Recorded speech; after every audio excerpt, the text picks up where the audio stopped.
everyone. This is our second week of Gifted Virtual Education Studio. I'm posting this on Tuesday because of the Labor Day holiday, and you will have until Friday to post your final projects. I set up a template this week so that you would have a flow that would be predictable from week to week, and hopefully this will help you begin to know what to expect. However, the lessons in the template will change from week to week. There was also a little added benefit because since it was a 3-day weekend, I got to have my 3 grandchildren over, and they enjoyed actually doing the projects, and I hope you will enjoy them too. This is a great opportunity for you to learn at home, and I hope you will tell your parents how grateful you are for their guidance and support during this time. And with that, we will begin. So here we have the presentation of today's activities that you will have a copy of. This is the table of contents, and each of these is a link to the pages. You can see how the link comes up as I scroll on it. Maybe I might need to fix that one before you get it. And you will go from one activity to the next. This is the Who Are You activity. You'll read it, and then on the next page, you will read the book, The Best Part of Me. This was actually a book written by children, just like you. And Wendy Ewald put the book together, took pictures and photographs, and you'll see that. When you finish the book, post a picture of the best part of you, and then type here about the best part of you. Put a lot of thought into this. I think this is kind of a good activity for you to begin to appreciate how wonderfully you are made. The next part is called conundrums. Conundrums are kind of like little mysteries and puzzles, and I hope you'll enjoy it. This is what it looks like. Now, if you don't have a printer, or if you simply would prefer to draw it, you can draw it or click on this and you'll get a copy of it, and you can print off a copy. This is one my grandchildren really enjoyed.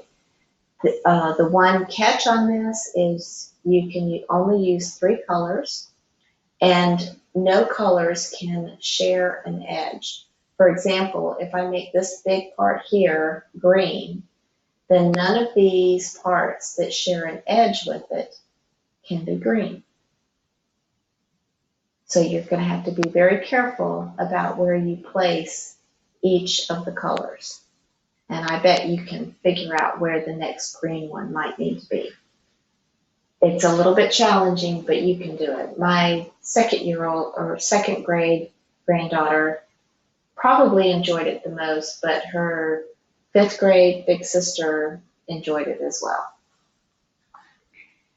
Then the next part is philosophia.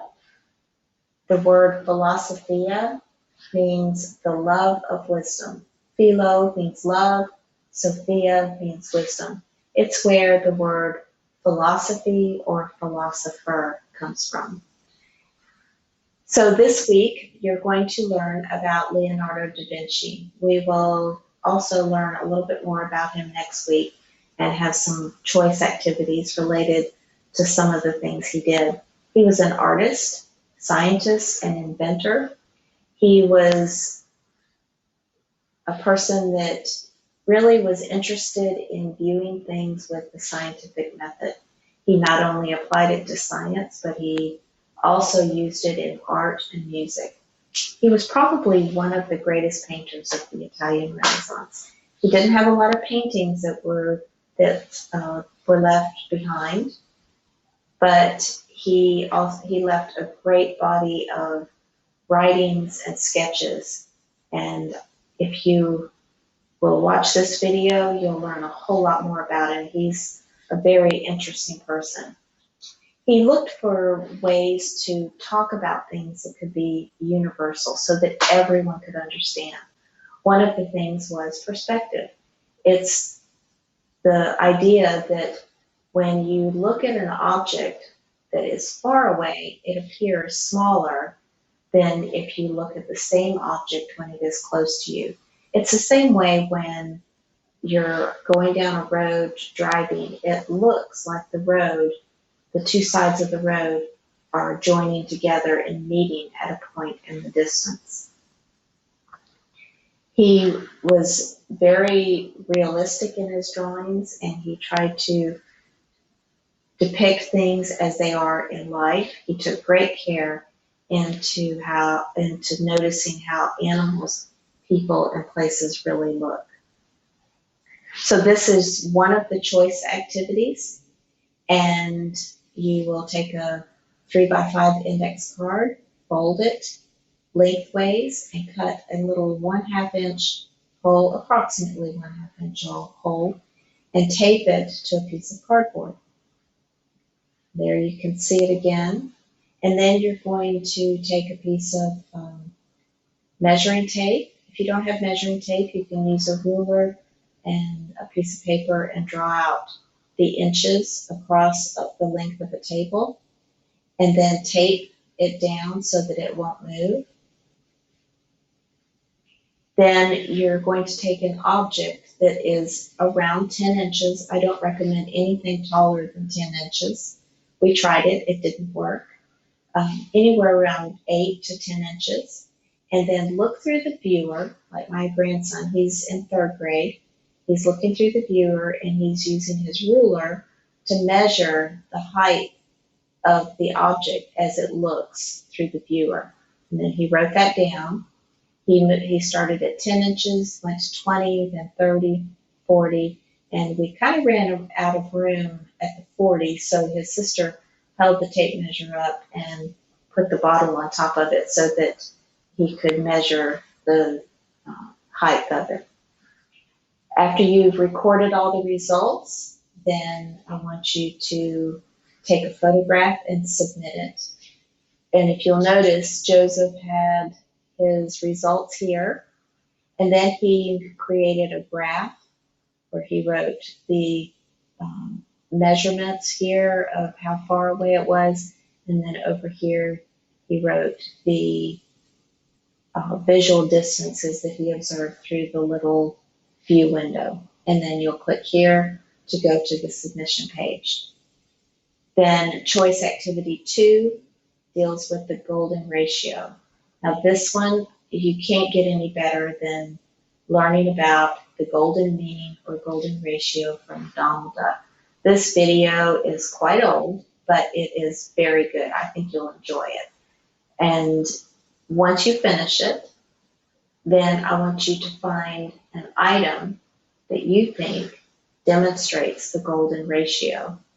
And then name 2 things or 2 observations about that one thing to tell why you think that item shows the golden ratio. Kind of a fun activity, a little challenging. If this topic interests you, then here's a video that shows some creative ways to demonstrate the golden ratio. And maybe later in the year we'll create the spiral using the golden ratio. It's kind of fun. Then choice activity 3 is to learn to code. Those of you that enjoy learning how to code, CS First has some great videos for learning how to code, and they will direct you to a website called Scratch, and it will start you on a starter project. There are 3 introductory activities. Choose the one you'd like to start with first. I kind of like the animated name, but choose the one you want to start with first. You'll type in, the link is right here. You can see the link comes up. Then once the thing comes up, then you'll type in the code, and here's the code. And once you finish watching the videos, click the blue start button, and you'll watch the videos, and then you'll click on the starter project. Once you're, here are the places for you to submit all your work. Here's the photograph of the conundrum. Everybody will do that. Then here's the place, if you choose the perspective experiment, You'll put that here, golden ratio here. If you work on the coding, take a screenshot or take a photograph, or make sure you save your project and I will be able to see it if you save the project. And that is the end of our presentation. I hope you enjoyed the activities this week. Lots to do. Let's go back to slide 2. And here's the beginning spot where you will begin. Enjoy the week, and I hope I get to talk to you or see you sometime this week.